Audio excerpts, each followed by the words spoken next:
Hey, what's up? My name is Luca, and you're looking at me look at YouTube videos. Welcome to my channel.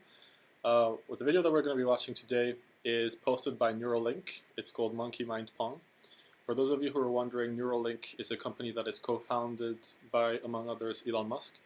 And as far as I can tell, what they're trying to do is build an interface between brains and machines so that they can communicate faster. And this opens up a future of impossible to imagine things going forward if they succeed. And Monkey Mind Pong sounds like I have my guesses as to what it is, but I'm a priori I don't want to believe what I think it is, which is, have they managed to make an animal play a video game? There's only one way to find out, so without further ado, let's go right into it. Monkey Mind Pong.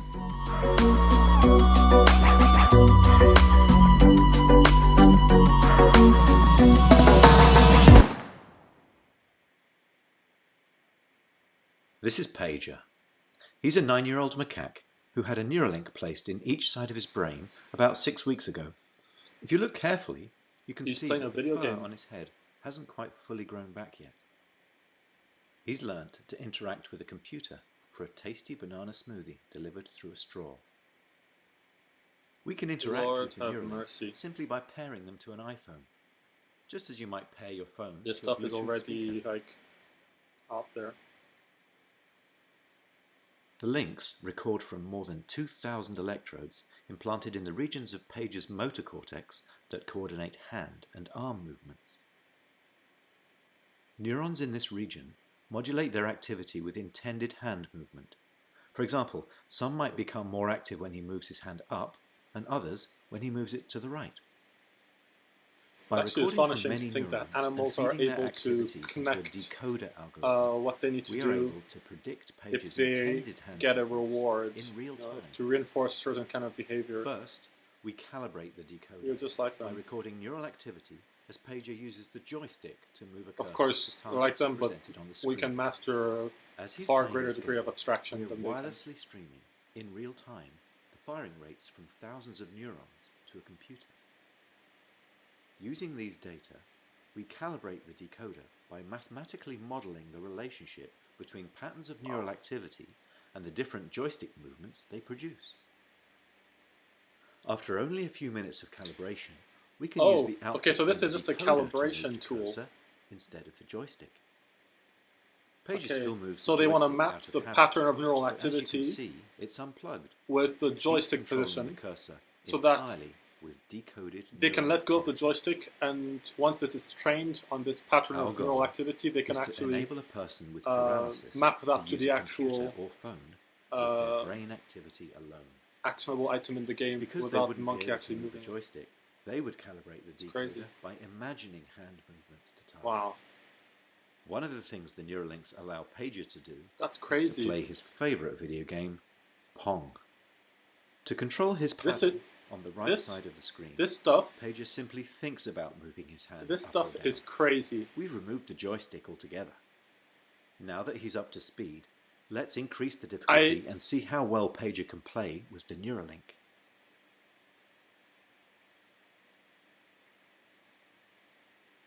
How is this doing this? As you can see, Pager is amazing. I never knew that a monkey could do this. He's focused, and he's playing entirely of his own volition. Man.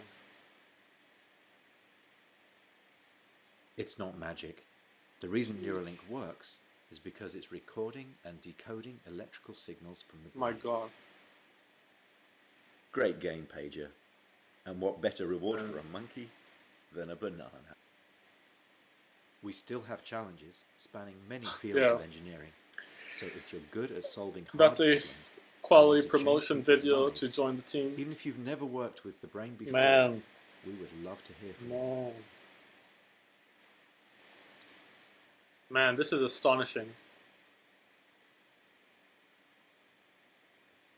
Just seeing the monkey moving these little bars from the game, I think it's called Pong. Just seeing it move that stuff accurately So I've had a chance to think a little bit more about this video. Once again, I've just been blabbering incoherently for 5 minutes after that video, not saying much. This is a mind-blowing video for me. I would have never expected to see this anytime soon, but here we are. And so basically these are my thoughts after seeing this video. One has to do with consciousness. The other one has to do with Neuralink's product itself. As for consciousness, this is an eye-opening video because the impression I'm getting from this video is that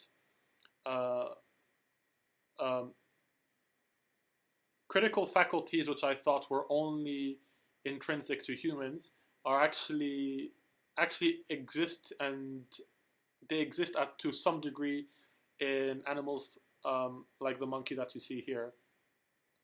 And so this kind of blurs the line in terms of intelligence and consciousness for me between what I think humans have and what the rest of the animal kingdom has.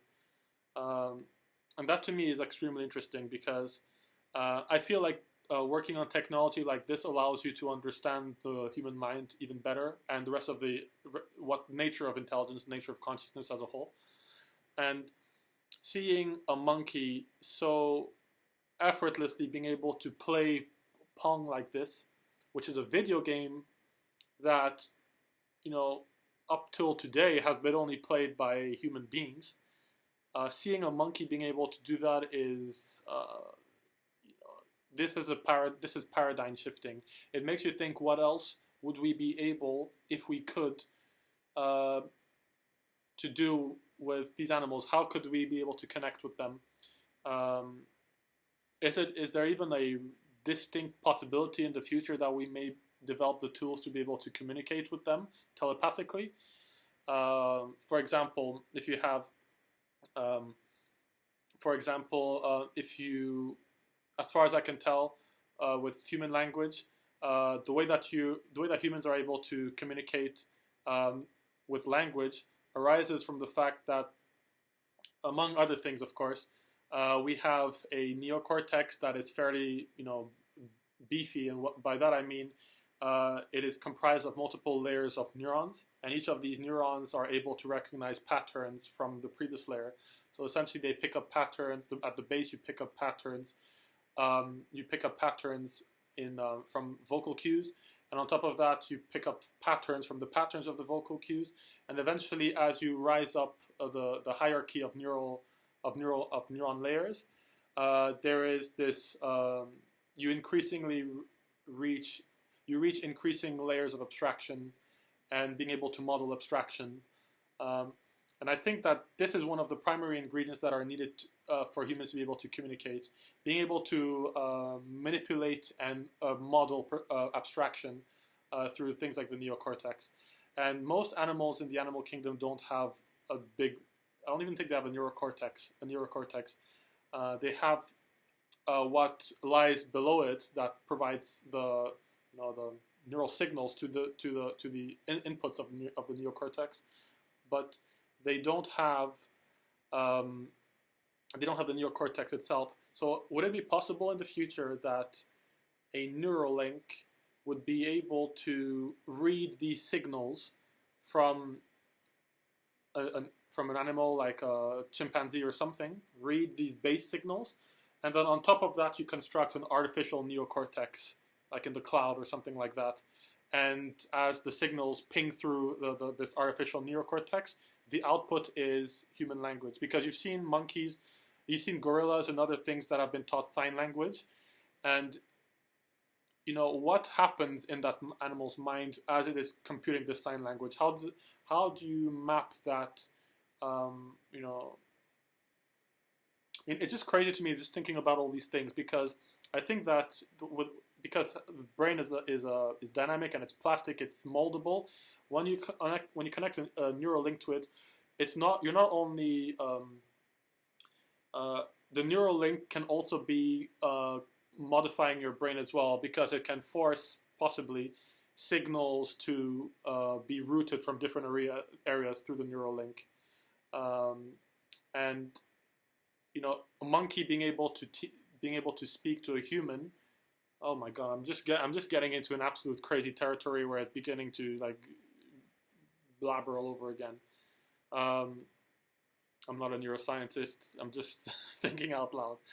Um, yeah. So anyway, besides that, about Neuralink, about the product, the other thing that it's making me think of is that Neuralink are clearly, I think, on the right track. Uh, they have a roadmap where they want to first build a version 1 prototype, which they did a while back. They then built a version 2 prototype, which they were able to implant in pigs. And now they've built maybe the same prototype, but this is in this monkey. And I heard that the next step is to test it on tetraplegics and quadriplegics so that they can regain, mobility and things like that. And watching this video and seeing this monkey being able to control, not just control what it needed to control, but being able to do it to win the game. So it actually was able to model the game in some way in its mind and being able to predict ahead of time where the, maybe probabilistically, where the ball was going to head. This is captured in some way through the Neuralink, and it seems to me that there is a clear path going from there to the case study of the quadriplegic or the tetraplegic. And this is this is just the beginning. Keep in mind, I feel like they're onto something, and it may seem scary to some, but I think that at least the initial case study, the initial use cases of the Neuralink are going to be an absolute net good, restoring function to people who have damaged, who have broken spines, or who have things like that, just brain injuries. I think that will be amazing, and it's really inspiring to see this stuff happening. I'm still pretty young. I'm 27, and I don't want to sound like an old geezer saying, oh, I would never expect to see this stuff in my life because I'm still young and technology is going like this. But it's crazy to me that this is happening. When, just 12 years ago the iPhone came out, and what a marvel that was. And already, just 12 years after the iPhone, maybe 13 years, we're already seeing this kind of stuff. What are we going to see in the next 12 years after that? Well, with that said, thank you very much for watching my video. Thank you for looking at me look at YouTube videos. My name is Luca, and just for the record, I'm going to be expanding a bit more some of the videos I'm going to be looking at. As you may have seen, I started watching things from Star Wars, but ultimately my real passion is in science, technology, and also history. So I'm going to be looking a little more into Neuralink and the rest of Elon Musk's other companies, as well as the rest of the tech landscape. And with that said, I want you to subscribe because there's a whole lot more content coming our way. And I've been recommended some videos from friends that I definitely want to react to with you. So don't forget to subscribe, and I'll see you on the next video. Take care.